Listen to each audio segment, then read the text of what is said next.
My favourite cake. Hi hearties, welcome to reality kitchen by Sujata Taneja. कैसे हो आप? Tutti frutti cake. आ गई ना बचपन की याद। जी हाँ, मेरे बचपन की, आपके बचपन की, सबके बचपन की यादें जुड़ी हैं इस टूटी फ्रूटी केक के साथ। अगर आपके पास अवन नहीं है तो परेशान होने की जरूरत नहीं है, क्योंकि ये केक हम कढ़ाई में बनाएंगे। बच्चे तो क्या, बड़े भी अपना हाथ नहीं रोक पाएंगे, इतना एडिक्टिव है ये केक। कोई यकीन नहीं करेगा कि ये कढ़ाई में बेक किया है। इंपॉर्टेंट टिप्स को ध्यान में रखते हुए और सही नाप के साथ बनाएंगे तो आपको भी सेम रिजल्ट्स मिलेंगे, ये गारंटी है मेरी। And see the texture. क्यों, बनाने का मन कर रहा है ना? तो इंग्रेडिएंट लिस्ट पर नजर डाल के हमेशा की तरह इंपॉर्टेंट टिप्स के साथ स्टार्ट करते हैं। पहली बात, बेकिंग में सभी इंग्रेडिएंट्स रूम टेम्परेचर पर ही लेने चाहिए। और दूसरा, हमेशा के लिए अपना काम आसान बनाने के लिए इस तरह के मेजरिंग कप्स एंड स्पून्स में जरूर इन्वेस्ट करें। अगर किचन वेइंग स्केल नहीं है तो हम रेसिपी के लिए 2 कप मैदा लेते हैं और इसमें से 2 टेबलस्पून मैदा निकाल देते हैं। ड्राई इंग्रेडिएंट्स को इस तरह से ऊपर तक भरकर, या नीचे तक नहीं बल्कि इस तरह से लेवल करके ही लेना चाहिए, क्योंकि बेकिंग में सही नाप का बहुत इंपॉर्टेंट रोल होता है। तो आपने देखा, मैंने 2 टेबलस्पून मैदा लेवल करके निकाल लिया है और इसकी जगह मैं 2 टेबलस्पून कस्टर्ड पाउडर, ये वनीला कस्टर्ड पाउडर मैं यूज कर रही हूँ, ऐड कर रही हूँ। ये ऑप्शनल है, आप चाहें तो खाली मैदे से भी केक बना सकते हैं, पर इससे टेस्ट एनहांस होता है। और साथ ही साथ बेकिंग पाउडर ऐड करते हैं और मोस्ट इम्पॉर्टेंटली ये 1 चुटकी प्यार की, नमक। 1 चुटकी नमक नहीं भूलना है, ये स्वीटनेस बैलेंस करता है। और हाँ, ड्राई इंग्रेडिएंट्स को छानने के लिए इस तरह से किसी स्पून या आर्टिकल का यूज नहीं करना है।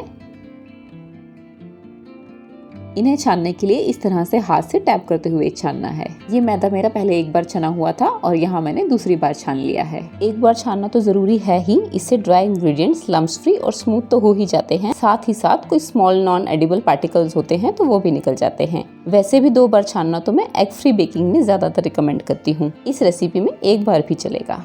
सभी चीजों को अच्छे से मिक्स कर देंगे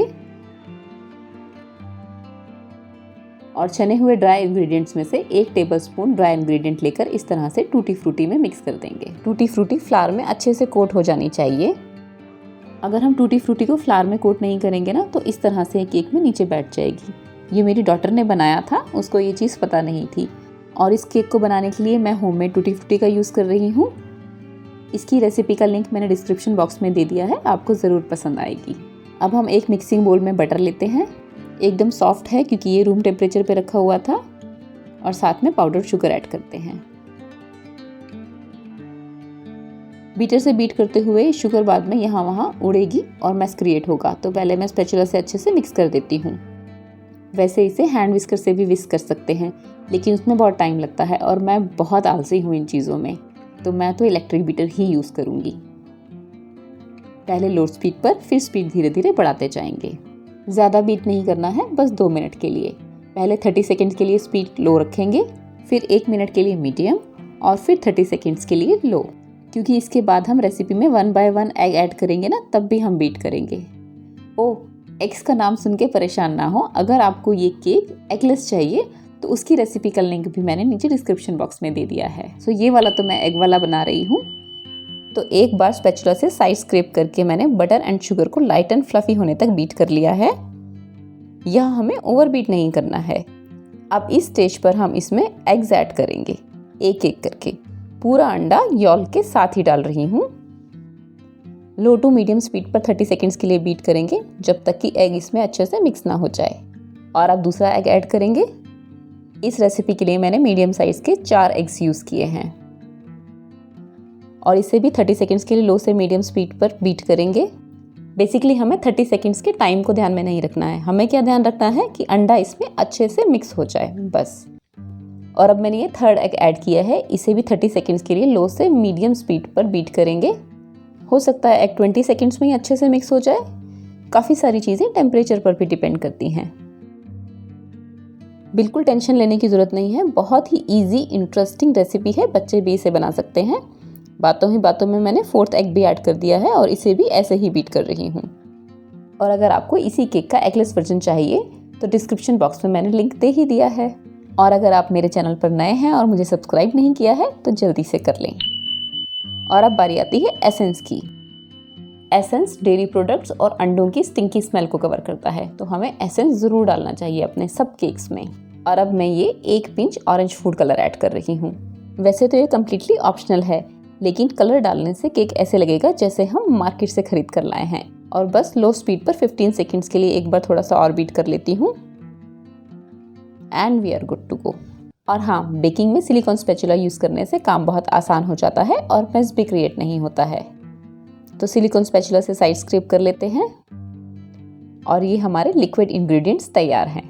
अब लिक्विड इंग्रेडिएंट्स में ड्राई इंग्रेडिएंट्स ऐड करने से पहले हम कढ़ाई को प्रीहीट होने के लिए रखते हैं। याद रखें, बेकिंग के लिए हमेशा पुराने और एल्युमिनियम के बर्तन ही यूज करने चाहिए। अब बेकिंग के लिए यूज करने वाले पतीले या कढ़ाई को गैस स्टोव पर रखते हैं और 2 कप के आसपास नमक स्प्रेड करते हैं। ये मेरा पुराना यूज्ड नमक है, इसलिए ऐसा दिख रहा है। इस पर एक रिंग या कटोरी उल्टी करके भी रख सकते हैं और अच्छे से कवर होने वाले ढक्कन से ढककर 15 मिनट्स के लिए मीडियम टू हाई हीट पर प्रीहीट करते हैं। और अब बेकिंग टिन भी रेडी कर लेते हैं। टिन को कॉर्नर कवर करते हुए ऑयल से अच्छे से ग्रीस करते हैं।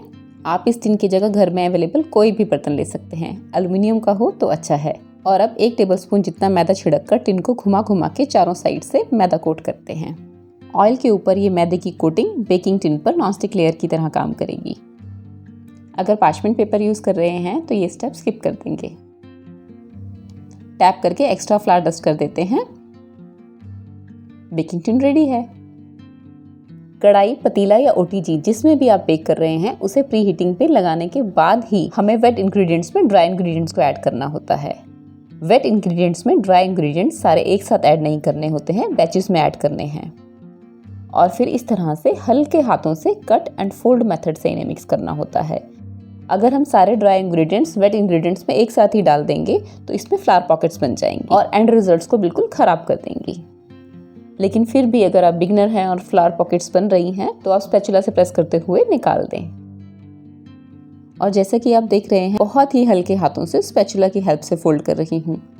यहाँ पर बीटर का यूज बिल्कुल नहीं करना होता है, हल्के हाथों से cut and fold method use करते हैं मिक्सिंग के लिए। और ये रहा लास्ट बैच ड्राई इंग्रेडिएंट्स का।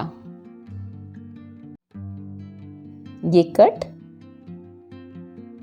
एंड फोल्ड, बस ऐसे ही, रिगरसली नहीं। बेकिंग का दूसरा नाम पेशेंस है। बेकिंग के टाइम सॉफ्ट म्यूजिक चला दें, एंड रिजल्ट्स बहुत ही अच्छे होंगे। बैटर थोड़ा थिक लग रहा है, जब भी ऐसा हो एक हैक है ना, मिल्क। मैंने यहाँ पे 1 टेबलस्पून मिल्क ऐड किया है और हल्के हाथों से फिर से मिक्स कर रही हूँ। लेकिन वेदर, टेम्परेचर, फ्लावर की क्वालिटी और ऐसे बहुत सारे रीजंस की वजह से 1 टेबलस्पून से मिल्क थोड़ा कम या ज़्यादा भी लग सकता है। और अब आती है टूटी फ्रूटी की बारी। और इसमें से मैंने 1 टेबलस्पून टूटी फ्रूटी बचा ली है टॉप गार्निश करने के लिए। इसे भी हल्के हाथों से फोल्ड करते हैं। टूटी फ्रूटी के साथ आप अपने चॉइस के चॉप्ड नट्स भी ऐड कर सकते हैं, बहुत अच्छा फ्लेवर आता है। वैसे तो मैं पूरी कोशिश कर रही हूँ रेसिपी के सभी टिप्स एंड स्टेप्स आपके साथ शेयर करूँ, लेकिन फिर भी कुछ छूट जाता है तो आप कमेंट करके पूछ लेना। एंड सी, फाइनली हम उस कंसिस्टेंसी तक पहुँच गए जो हमें चाहिए। और बस जल्दी से ये बैटर टिन में पोर करते हैं। क्योंकि बेकिंग पाउडर एक्टिव हो चुका है तो अब हमें बेकिंग में देर नहीं करनी है। 2-3 बार अच्छे से टैप करेंगे ताकि एयर बबल्स निकल जाएं और ऊपर से टूटी फ्रूटी से डेकोरेट करते हैं। और अगर आप ओवन में बेक करना चाहते हैं तो मैंने इंग्रेडिएंट लिस्ट के साथ आगे ओवन में बेक करने के लिए टेम्परेचर की डिटेल भी दी है। पर यहाँ तो हमारी कढ़ाई गर्म हो गई है और प्री हीटेड कढ़ाई में इसे बेक होने के लिए रख देंगे। हीट नीचे ट्रैप ना हो और इवन बेकिंग के लिए ये गैप बहुत जरूरी है। अच्छी तरह से कवर होने वाले ढक्कन से ढक देंगे। और ये तो आप जानते ही हैं, गैस स्टोव के टाइप और फ्लेम के हिसाब से बेकिंग टाइम थोड़ा कम या ज्यादा भी लग सकता है। केक को बेक होने में 50 से 55 मिनट्स लगे हैं मीडियम हीट पर। टूथपिक टेस्ट कर लेते हैं। इस तरह से केक के बिल्कुल सेंटर में मैंने टूथपिक डाली है। सी, एकदम क्लीन निकल आई है। इसका मतलब केक अच्छे से बेक हो चुका है। अब केक को ठंडा होने के लिए वायर रैक पर निकालेंगे, नहीं तो नीचे से सॉगी हो जाता है। 15 मिनट्स के बाद मैं आपको दिखा देती हूँ। सी, इसने साइड्स तो वैसे भी छोड़ दी हैं, लेकिन फिर भी सेफर साइड पर मैं नाइफ चला देती हूँ साइड्स में। 15 मिनट्स का रेस्ट देने के बाद ही हम इसे डीमोल्ड करेंगे। टिन अभी भी काफ़ी गर्म है। किचन क्लॉथ यूज़ कर लेते हैं और कितने आराम से ये डीमोल्ड हो गया है। सी, और नीचे से जला भी नहीं है। मैंने कहा था ना, हमारा टिन एकदम नॉनस्टिक टिन की तरह काम करेगा। और हाँ, एक चीज़ बताना तो मैं भूल ही गई कि 40 मिनट से पहले चेक करने के लिए बीच बीच में कढ़ाई का ढक्कन बिल्कुल नहीं हटाना है, नहीं तो केक राइस होकर नीचे बैठ जाएगा। केक को वायर रैक पर रखकर किचन क्लॉथ से ढककर रूम टेम्परेचर पर कम्प्लीटली ठंडा होने के बाद ही कट करेंगे।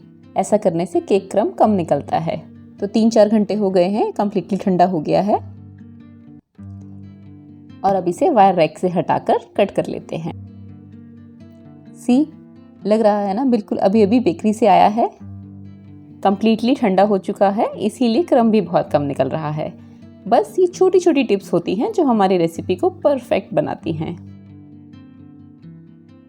इस पीस को मैं पूरा घुमा के दिखा देती हूँ।